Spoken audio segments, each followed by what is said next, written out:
வணக்கம். பேரிச்சம்பழம் சாப்பிடுவதால் உண்டாகும் நன்மைகளை பற்றி நீங்கள் நிறைய பேர் கேள்விப்பட்டிருப்பீங்க. ஆனால் அதே பேரிச்சம்பழத்தை நாம் சாப்பிடுவதால் உண்டாகும் தீமைகளை பற்றி இப்போ காண்போம்.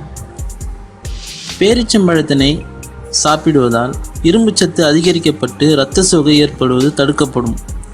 ஆனால் இதே பேரிச்சம்பழத்தை தொடர்ந்து நாம் பயன்படுத்தி வந்தால் நல்லதல்ல என உணவியலாளர்களால் கூறப்பட்டுள்ளது. தினமும் பேரிச்சம்பழத்தினை உட்கொள்வதால் அதிலுள்ள குளுக்கோஸானது இரத்தத்தில் சர்க்கரையின் அளவை அதிகரிக்க செய்கிறது. உலர்ந்த பேரிச்சம்பழத்தில் உள்ள அதிக அளவு கலோரியானது உடல் எடையினை அதிகரிக்க செய்கிறது.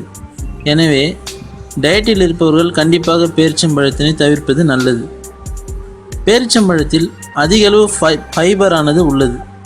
ஒரு நாளைக்கு நமது உடலில் 20 to 35 கிராம் மட்டுமே ஃபைபர் தேவைப்படும். இதன் அளவு அதிகமாகும் போது செரிமானம் தொடர்பான பிரச்சனைகளை உண்டாக்கிவிடும்.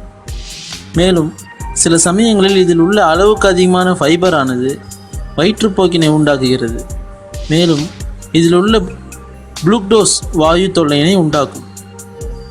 உலர் பேரிச்சம்பழத்தில் அதிகமாக உள்ள ஹிஸ்டாமின் சிலருக்கு அலர்ஜினை கூட உண்டாக்கும்.